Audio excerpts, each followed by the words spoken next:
Hi, I'm Jamie Stillway with Acoustic Guitar, and this is the video lesson that accompanies my recent article, The Weekly Workout on How to Use a Capo. So when you ask most folks if they know how to use a capo, they say, well, yeah, you put it on the guitar and it makes it sound higher, right? Well, yes, that's true, but if you know just a little bit about music theory, it goes a long way in helping you realize how useful the capo can be as a pocket-sized transposition machine.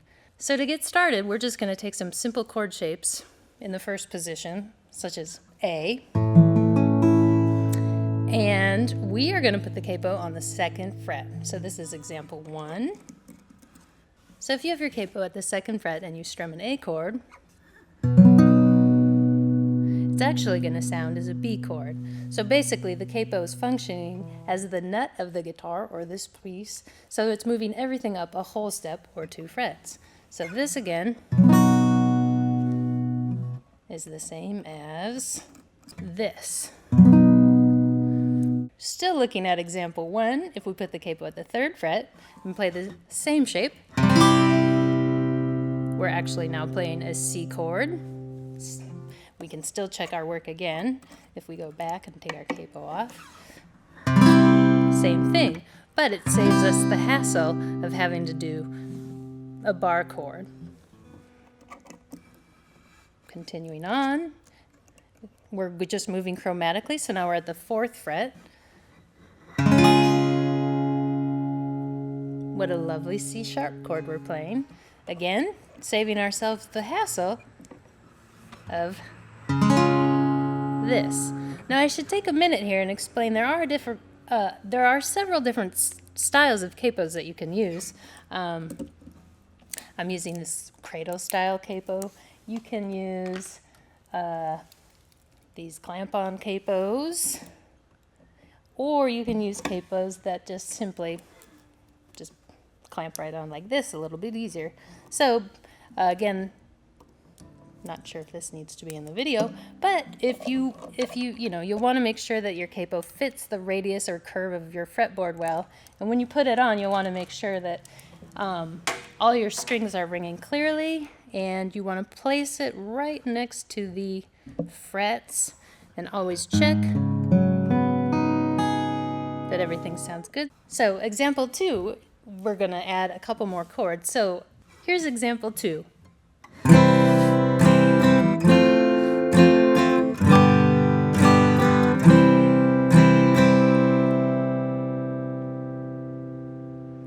So those are just, we're playing in the key of C, and we're playing a 1-4-5 progression in the key of C. Again, something that's very helpful when using a capo is understanding what 1-4-5 progression means. If you are needing to learn more about that, I highly suggest checking out Gretchen Menn's recent series of basics lessons in which she goes over the basics, and they're great lessons. So if we were to play example number 2, capoed at the 2nd fret, it would sound like this.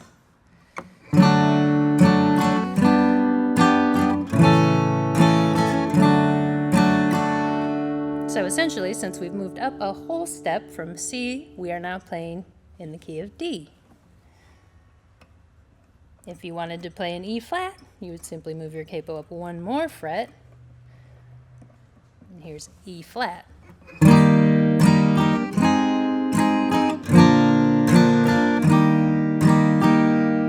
So I encourage you to take that progression and move it all around the neck and see if you can, identify what key you'll be playing in.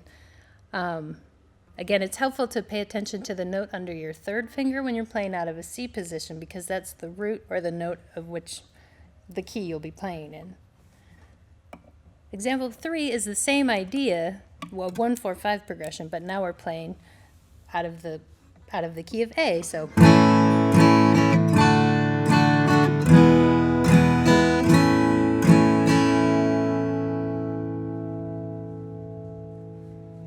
let's put the capo on the 3rd fret and play the same chord progression. So here we are, 3rd fret.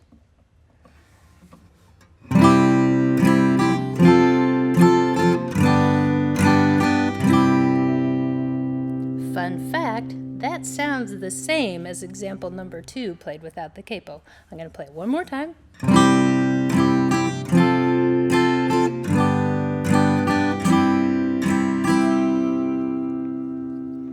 And then remove the capo and then play.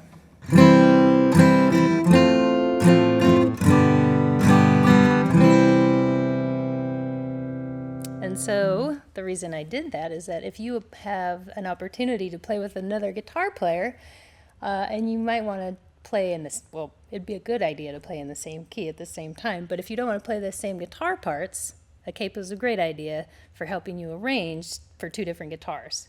Example 4 is our G chords but played at the 2nd fret, so now we're playing in the key of A.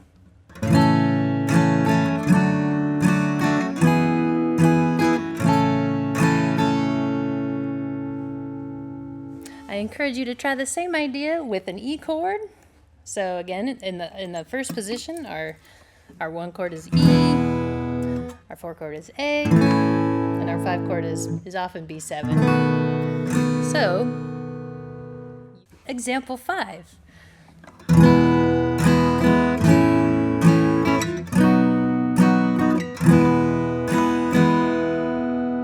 Again, although example 5 is notated as a B chord, a B bar chord, you could always play that as a B7 if you wanted. So I encourage you to do the same thing with those chords. Think of a key you want to play in and try and find the location on the neck where you put the capo and see if you get it right. A lot of this, understanding the capo, is going to be a lot of trial and error, and you really do want to go slow because sometimes transposing can get a little taxing on the brain, so take it easy on yourself. So one of the capo's biggest advantages is that it makes playing in keys that are generally a little harder to play on the guitar a lot easier. For example, let's say you look up a song on the internet and you see that it's got an F minor chord maybe followed by a B flat minor, so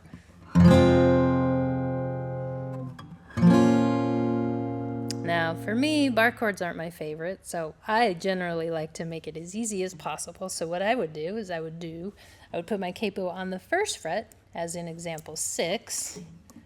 So here, 1st fret. So here's example 6.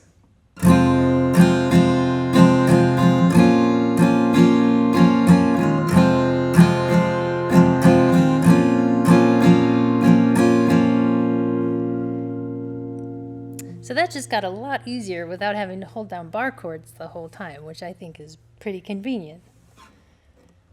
So example 7 features a 1-6-2-5 progression, and again, if you're unfamiliar with the Roman numeral way of referring to a chord progression, I strongly encourage you to take time to sort of understand the basics of it, as it will help you transpose a lot faster when using a capo. So as we're playing a C chord with a capo at the 4th fret, we will now be playing a 1-6-2-5 in the key of E.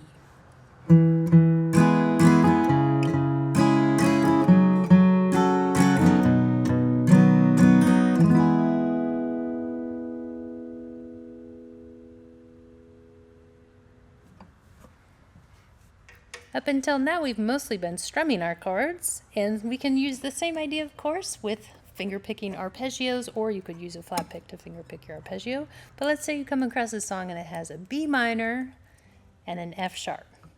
So a B minor, I know for many advancing guitarists, a B minor is not a lot of fun to play. So a B minor would sound like...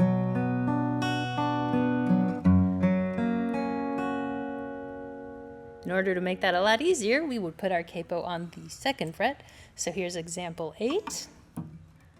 Put your capo on the 2nd fret. So now we're going to play our easier chords, shapes. I think they're easier chord shapes, an A minor and an E. So here's example 8.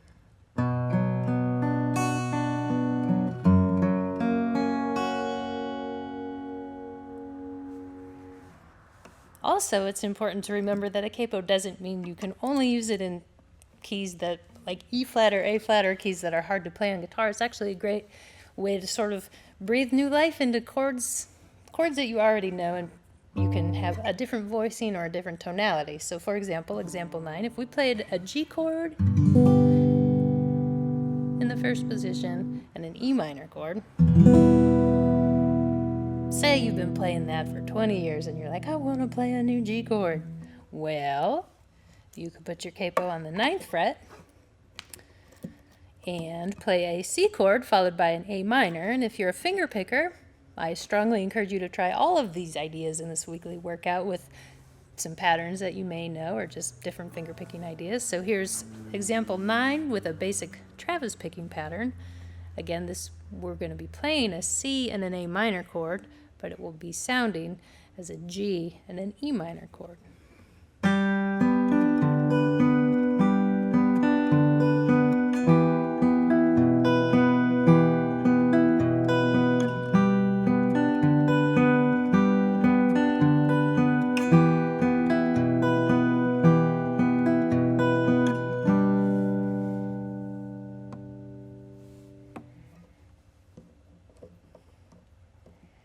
Up till this point, we've been talking about the capo in terms of how to strum our chords in different keys, but it's actually great for using in different keys when you need to play a melody or solo in a key that is a little less friendly to the guitar. For example, in bluegrass, let's say you want to play a traditional bluegrass run in B flat. Here's example 10.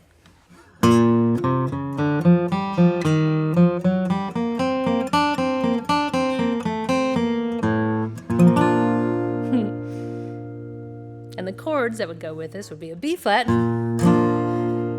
E flat, F, B flat. Now playing that without a capo, a little brutal. And if we consider the tempos that we usually play, well, some people play bluegrass at, that's quite a handful. So example 11 is the same idea, this run that sort of mimics bluegrass. So example 11 is the same idea but played out of a G position. So.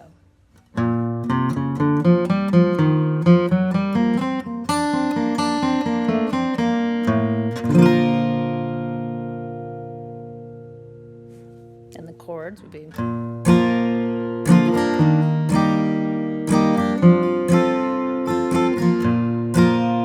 So quite a lot easier, I think, to play in B flat with G chords capoed at the 3rd fret.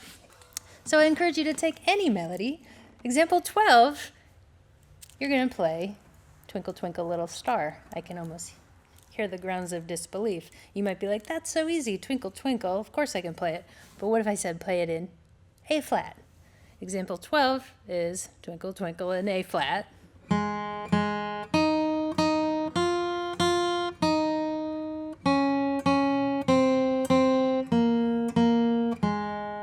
So it's not impossible, but there might be an easier way to do it.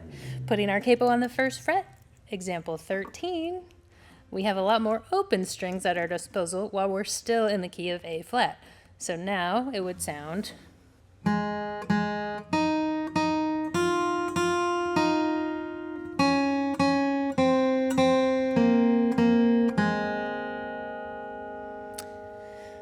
So example 14 is a short etude in open D with the capo at the 6th fret, which means we're going to be playing in A flat. I wrote this purposefully with a lot of space in it. You could play it with a flat pick or you could finger pick it, whichever is comfortable for you, but really it's mostly just sort of like a guided exploration for you into the sounds of an open tuning capoed higher. So here's example 14.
So there's no rule that says you have to put your capo on all 6 strings all the time. If you have a capo such as this, you can place it on some strings while leaving the other strings open. So for the take it to the next level example, we're going to put our capo on the 4th fret on strings 1 through 5, leaving the 6th string open. So if you play a C chord, you'll be playing an E chord, and so it's just a different voicing. So here's the take it to the next level example.